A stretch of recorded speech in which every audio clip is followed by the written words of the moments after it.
the forces that be. Somebody at Behavior Interactives, like behind the screen, just like hacking into the mainframe, throwing over this person. All Wesker mains must be eradicated. This match is sent to us by Larry. Larry has only 30 hours as killer. They had spent 600 hours in the game total, and they had spent that was 500 plus hours on Survivor.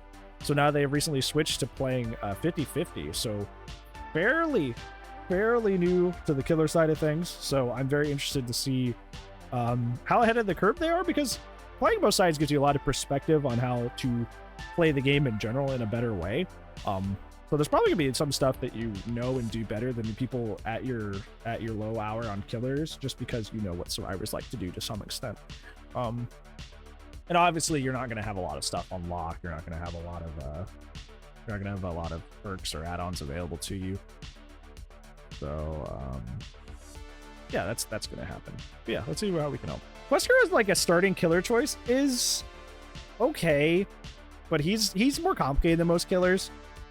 I don't know if I would start playing the game as Wesker. I'd probably go somebody with a simpler base kit, like Wraith, for example. Probably be a good starting killer. Maybe Demogorgon. Just some simpler killers. Somebody like you can play Wesker without doing any of the special stuff that's like more difficult, but you're really cutting yourself short. And you don't want to be like stunted learning like a hard base kit while trying to learn how killer works in general. So I would perhaps you know, maybe pick somebody a little bit simpler. Some of us suffer to learn a character we think is cool. Yeah, that's what happened with me and Oni, and now I love Oni, so yeah. Hatfield's not a particularly good map either, so that's going to be working against you as well.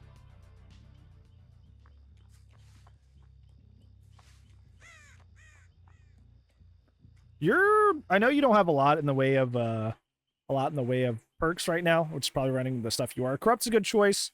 I see what you're doing with like agitation and colorophobia with his big terror radius, and I mean it's okay. This is okay. You have Unicorn Medallion, which is his best add-on. Good pick. The safe box, not so much, but like you said, you don't have a lot of add-ons, so that's probably why. But Unicorn Medallion is one of his best add-ons, so you know you're doing right by running that at the very least.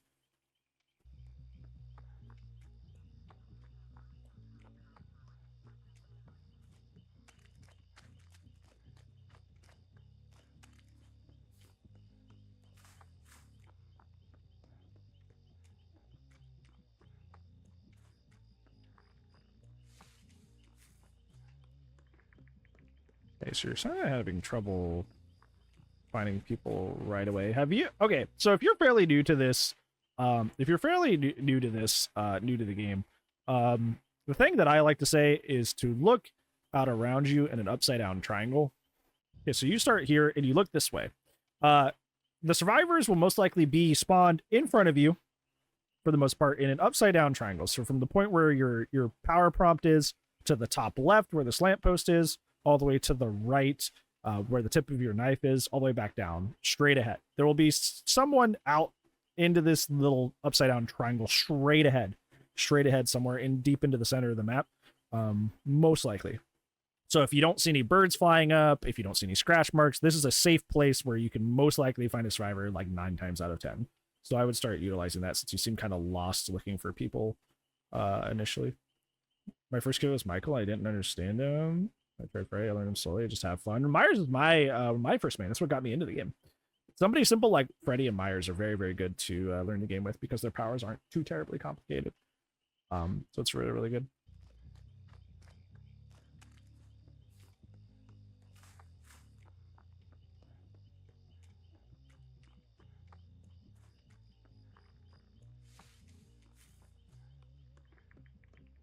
First killer was Spirit. I bet that was wild.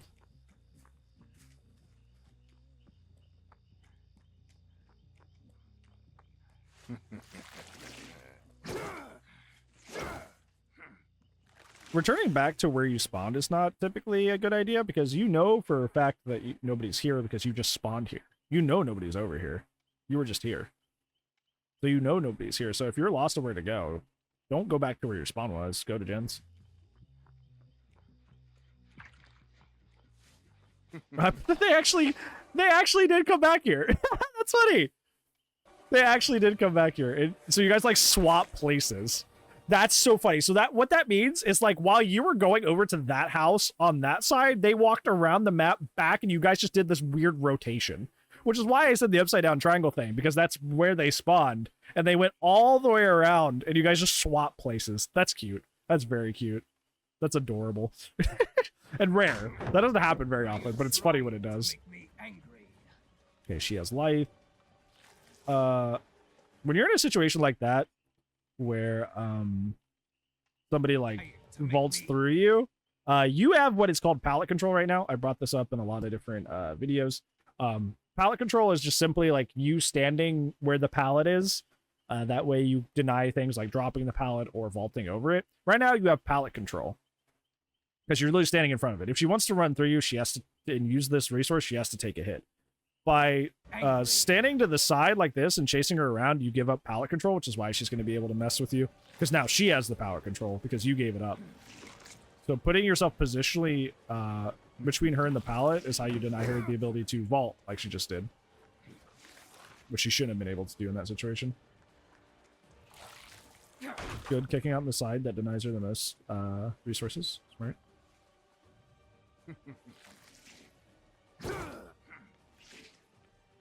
Yeah, you can't really do anything with that unless you're like hug tacking and weird stuff, which... Don't know why she didn't throw that. It's interesting. It's not the optimal choice to not throw that. And you don't commit to the chase. Why did you not commit to the chase there? Yeah, why did you not commit to the chase? You spent all that time to try and get that first hit on her, which was like 30, 40, 50 seconds, and which is already a really long chase, and she was like relatively out in the middle of nowhere and you didn't down her? Why? There was no reason to leave her there. You should have committed and downed her, especially since she didn't seem to have a lot to use. Yeah, now you're just lost and you have no idea where anybody is. Yeah, you should have committed to her. There was no reason to drop that chase there. Like at all.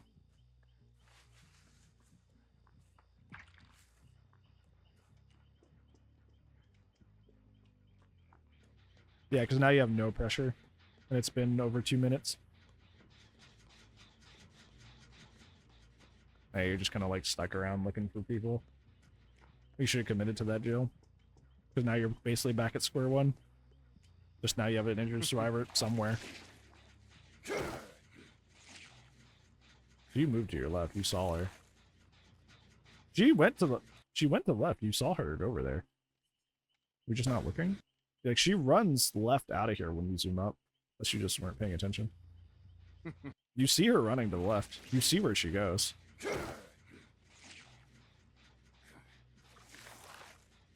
The second looping, you should have just thrown the pallet. Yep. Yep. That's the right way to be, honestly. Yeah, why did you stop and... Yeah, because now she's out of here.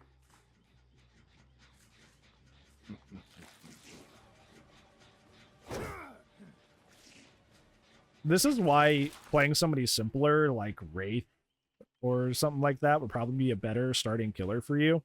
Because you're trying to figure out stuff that's kind of like annoying and difficult about Wesker, and will be as you get better at killer anyways, on top of trying to learn the killer role in general as well. So I'd probably pick somebody simpler if than Wesker to start off with.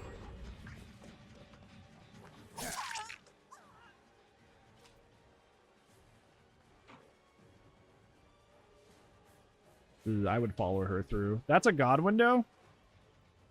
So like, unless she's like just completely not paying attention, it's completely safe. Even if you do like mind gamer and come all the way around, she's just gonna be able to run right back through the window. Or run up and out as she appears to be doing. Yeah, don't do that. If a window is a god window, like a true god window like that, where it's not circumventable on either side for like super long lengths of wall on either side, there's no reason to try and mind game that far around a loop, because they're just going to play it safe and like either leave to go to another loop like she did, to go upstairs, or just stay at the god window and vault it again. There's no reason to try and mind game that. Like, unless they literally have their headphones turned off and they're not paying attention at all, that's not gonna work.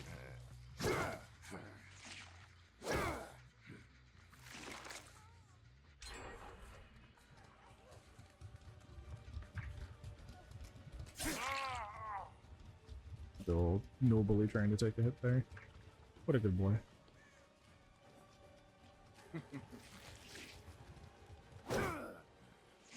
Yeah, a lot of the reason you're not getting these downs is because you're trying to figure out Wesker and Killer at the same time, which is like, it's a lot to try and digest at the same time. Why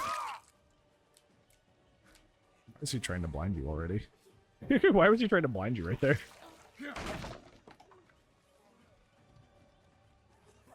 Okay, well they're grouped up, so that's good. That's right, there's that stuff you were talking about. That's okay. That's not a biggie. Performance indeed. So you know somebody's over the right. Do you know if they have a flashlight? They do. So you have infectious. There's no reason you should have fallen for that. You knew exactly where she was. Like exactly where she was. And you picked up anyway. You should have at least tried to turn and face the other direction. And that was dangerous to pick up there too, but... Yeah, despite having infectious and knowing where people are, you're just kind of like picking up and not really caring. It's very dangerous. Ooh, choppy. Very choppy. No, she's gonna get that light. Chase her down, don't let her get back to the pallet. Okay, you're trying to do Wesker things that you don't know how to do yet. But she's gonna make it back to the pallet.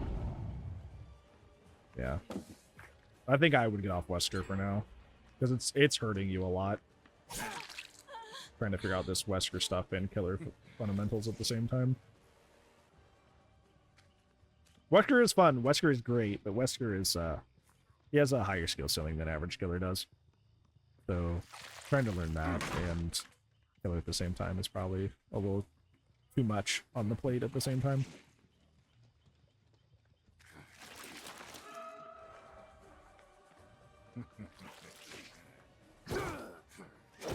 Oh, that's unfortunate. That's unfortunate.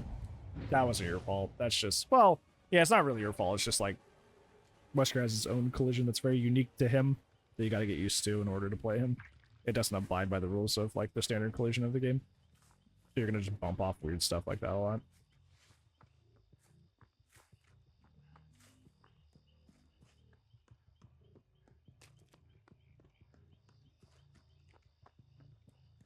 Yeah, now you're kind of like out all your pressure all of a sudden.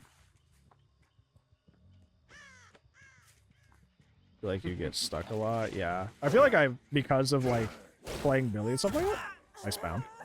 Like I've kind of like learned how to avoid the crappier collision in the game, but like, you know, the collision of the game is just generally kind of sloppy, and you gotta get like it's hard to get used to it. Yeah.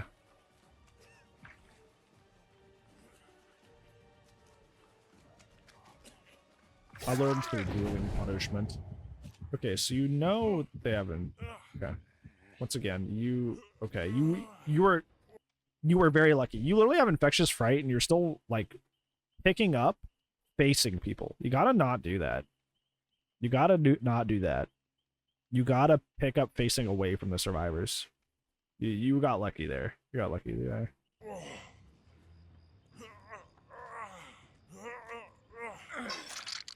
Made a monkey noise. Start.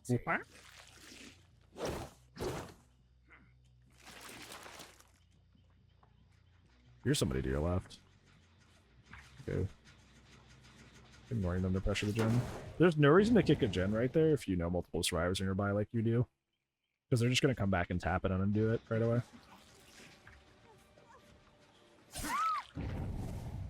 Once again, you know somebody's over there. Pick up facing away. Good. Perfect. There you go. Good adjustment. Now she doesn't get the save. See? Case me point. There you go. Look all the way up. Look all the way up. Don't risk it. Look all the way up. Don't end up like that pyramid match we had.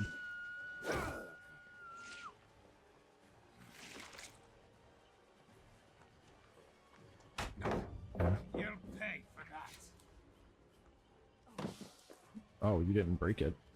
Now she just... Why did you not break that? You can break while blinded. Why did you... What is happening? I don't know if you're... I don't know if the game is doing that with you, or if it's just the recording. But if the game's doing that with you, I don't blame you. But she did kind of run into you. So if that's only in the recording end, then that should have been an easy hit. You're like, where is she? It's good to break up the heal here, as opposed to going into a very strong main building searching for a survivor. That is a smart play. Good. Zone her into nothing. Very, very good. And now she just goes down pretty easy. Very easy, yep. You're starting to, like, kind of pick up on some of the mistakes you've made mid-match, but you're not really adjusting.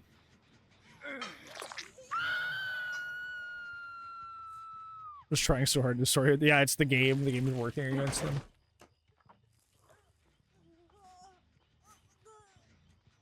The forces that be. Somebody at Behavior Interactive is, like, behind the screen, just, like, hacking into the mainframe. Throwing over this person. All Wesker mains must be eradicated. Oh, wow.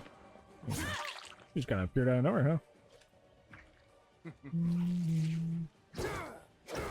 That was good that you did that very reactively. You didn't, like, hesitate. You just kind of let it go. It makes it harder to react to. Even though you didn't hit that, that was a good attempt.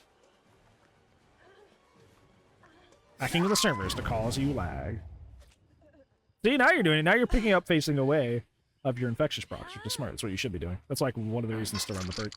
You run infectious to avoid flashlights and to slug. That's like the two main reasons you use it.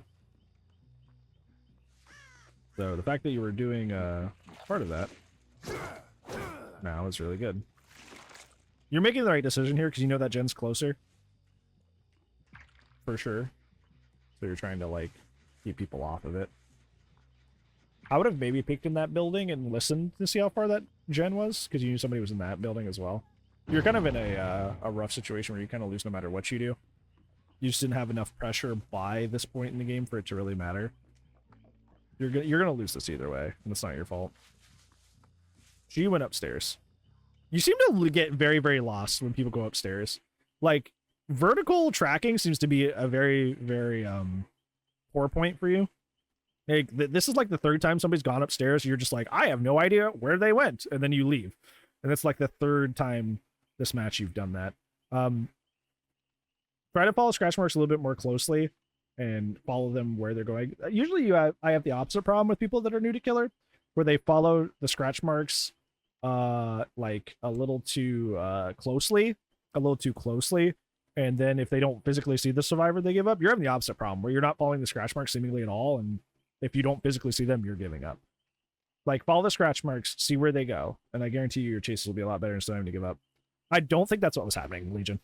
Respectfully, I don't think that's what was happening, because this is the third time this has happened in multiple different scenarios. I don't think they're trying to beat them to the drop. They've been confused multiple times when people go vertically.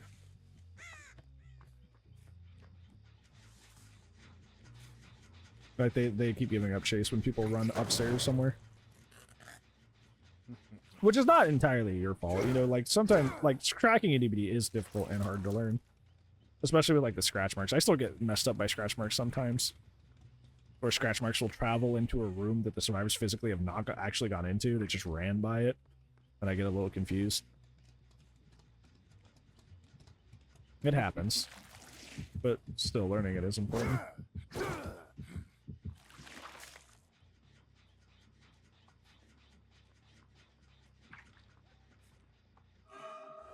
In general, I see you don't really commit to a lot of, like, chases and stuff like that. She's in that locker. You just quick and quieted into that locker. And once again, you're like, okay, well, I don't physically see her, so I don't know what's happening, so I'm just gonna leave. I think she was in the... I don't think she dropped. I think she was right there. Okay. Your tracking needs some work, but obviously with how new you are to Killer, like, that's gonna be a thing. I wonder if she... Yeah, she was still up there. I could hear her working on the gen. You just walk right by her.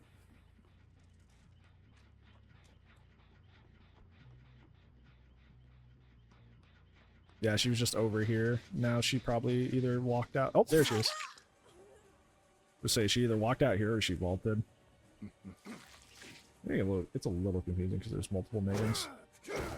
Ooh, that was almost it. You almost had that. That was really good. That was really good. That was almost it. Okay, now you know where multiple people are.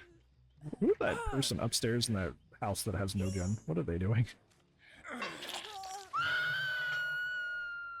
Well, you know somebody's trying to make their way up to this gen.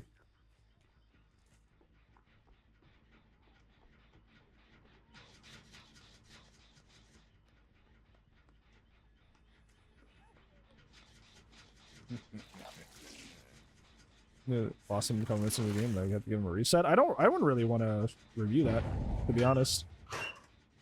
Well, I mean, the point of the match reviews is to help me help you improve at the game.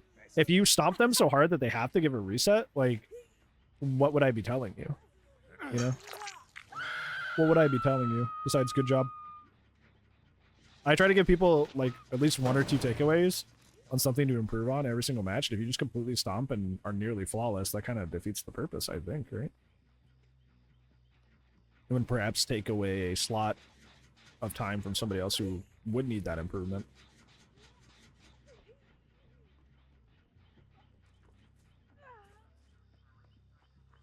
You're kind of in a weird situation. You don't really have a 3-gen. You have like a nice little 2-gen that you can defend pretty closely. But if they're doing that gen over in the house, you're kind of host.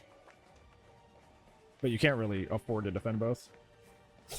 Go run ad. It's a bad habit perk. It's not a bad habit perk at all. There's nothing about it that's a bad habit. Do you actually think you could defeat me? Don't listen to him. He just hates the perk. He's bitter. They let that person down, huh? Wow. They must be on that other gen then. I'm close to getting it done if nobody came for her. Yeah, what did I say? They were trying to greed the gen. So somebody is in that locker. Somebody's in that locker. So, this is very, very important for you since you're also having troubles tracking. If you see blood pools right beneath a locker like this, that means somebody's actively in the locker. Somebody's actively in it. I know there's 2 people here and one of them ran away already, which is the scratch marks of the person you're following, but you should have also noticed that there was a blood pool right outside this locker. I mean, somebody's there. So what's going to happen is you're going to chase this person. That person's going to get out of the locker the moment they hear your terrorists dissipate and get that gen done.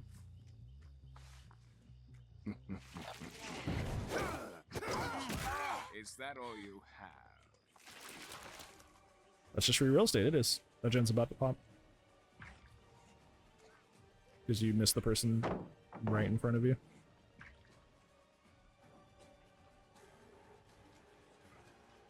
Yeah, just break this. There's not really a way to circumvent this.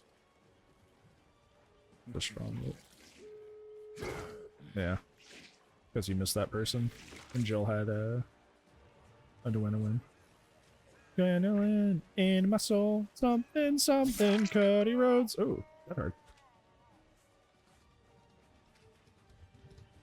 Saw Meg behind the car there. I don't know if you're interested in her or not. I know you already have this guy entered, but she's gonna get on that door. Yeah, I'd probably not play Wesker if you're just learning on killer. I'd play somebody simpler. I said maybe Wraith or somebody.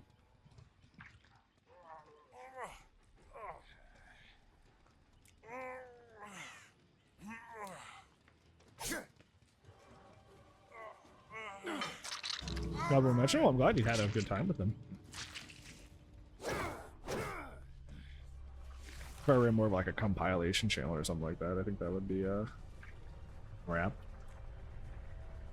You actually got a 2K here, which actually isn't too much to sneeze at, especially considering the stuff that happened during the match. Oh god, she's an idiot. Oh god, this Jill's a moron. Oh god, Jill, why did you just not leave? You literally get a 3K out of this because she's... Oh my god, she's so stupid. This Jill is so dumb. Oh my god. That's just ridiculous. Wow. Well, that's just dumb. She should have known better. I don't know why she let you do that. You gotta watch me leave! And then she just gets dunked on. Wow. Wow. What did that make? What? What? Look at what? Look at how mean they are. But okay. Whatever. Yeah, I don't know why they're being so toxic. At least the Jill's quiet. the Jill knows she messed up. At least the Jill's quiet. The rest of the three of them are being babies. the Jill knew what she did. She knew she messed up. Okay, so takeaways. Main takeaways for this one. I think the biggest takeaway I could give for you right now is that you should probably play somebody a little bit more simple if you are only 30 hours into Killer. I would play somebody like Wraith, somebody like maybe even Demogorgon, who has a little bit of complexity to him, but not a whole lot. Maybe another M1 killer, like maybe Clown or something. Somebody who's a little bit simpler. Because right now you're trying to figure out how the game works from just like any sort of like the basic killer fundamental perspective. You're trying to learn that right now. And there's a lot of chases you lost and you like didn't like took forever getting or had to break off chase entirely because you are trying to learn how to play Wesker, who is a relatively complicated killer, on top of learning how to play killer at all. So trying to juggle both is just kind of like a little too much. It's just a little too much. So I would take a little bit off your plate and probably play somebody a little simpler if you're still trying to learn how killer works in general. Learn how to take loops, learn how to hug loops tightly, learn how to like pressure the map ambiently. Like try to do all of that and focus on that instead of trying to learn a harder killer like Wesker at the same time. And I feel like then you can come back to Wesker or play Wesker on the side. It's kind of like as you improve at killer in general, then you can come back in Wesker. But I would not do that while you're trying to learn the killer period. Secondly is you need to pay attention to tracking and scratch marks. You lose a lot of chases in this match, like 3 or 4 times, where somebody is literally right next to you and you're just like, oh, I have no idea where they went, when they're literally like right on top of you. Especially vertically, when you stop, like you don't seem to follow scratch marks very well. Like you're very much like looking for where they physically are on your screen at all times. And if you don't directly see them in front of you, you're like, okay, well, I guess they're just gone now. I guess I'll go somewhere else. And it's okay to leave a chase that's not going well for you, but you're like leaving chases a lot. Like you were not committing to chases, which is why this match was as rough as it was, because you weren't committing to anything. So you were just letting them leave and reset over and over and over. And a lot of the time they were just like right next to you upstairs, and you just like, oh, I just don't know where they are. I guess I just go now. And you could have just went up there and hit them. So yeah, like follow the scratch marks. Even if you follow them and they're not exactly where you think they are, like tracking is a huge part of playing killer. A huge part of playing killer. So in order to get better at killer, you know, for better or worse, even if you flub up a few times, you mess up a few times, follow those scratch marks, see where they go, and you'll find that your tracking overall will get better, and you will thank yourself later, even if you look like an idiot sometimes and you follow them and you don't exactly know where they are. Yeah, and just like Legion said too, is hearing's a big part of that too. Like you heard them above you as well. You heard them up there, and you heard that they were generally in your area as well, but you didn't know exactly where, and you kind of like panicked and gave up every time. But you heard where they were too. You heard Meg going, oh, like right above you in the Myers house at least twice, and you just kind of like didn't do anything about it. You're just kind of like, well, I guess I'll just leave. Which, you know, if they're in a dead zone where there's like no gen, there's no like unhook to get, leaving somebody in a corner of a map isn't the worst thing in the world. But like you kept leaving people while they were next to gens, and that's like why the match was as hard as it was, because you kept leaving people in the Myers house, which was, there was a gen upstairs and there was a gen right outside to the right, so you kept leaving them essentially free to go back to whatever objective they were doing, to go back to the gens, because you keep leaving them in areas where there were generators. So every time you lost track of somebody, that's just, oh, sweet, I can get back on the gen. That's essentially what they say in their heads. It's like, oh, sweet, I can get back on the gen now. Thanks for leaving me. So that's why tracking them down is important, even if it's awkward. So just keep that in mind. Also, very, very small thing. Very, very small thing. I probably won't even give it its own bullet point. Blood outside a locker means somebody's in it. There was somebody in this game who was hopping in a locker every time you got near, and when they were injured, you could see their blood outside the locker, and you didn't notice that. So keep an eye on that, especially with how low hours you are right now. That's going to be a thing survivors are going to do for a little bit, is they're going to think lockers are way better than they actually are, and they're going to hide in lockers a lot. That'll go away as you continue to play the game. But you're going to see people trying to do like the quick and quiet hop in a locker and just be like, hee hee, you don't know I'm here. But, you know, obviously if they're injured, check the blood on the ground. And if there's blood outside the locker, you know, they're there. Obviously, if scratch marks begin suddenly and stop suddenly right at a locker, odds are they're in there. So that's something you need to keep an eye out for too, especially, like I said, especially early on in your killer career. Survivor's going to do that for a long time before the MMR kind of like outclasses you. So yeah.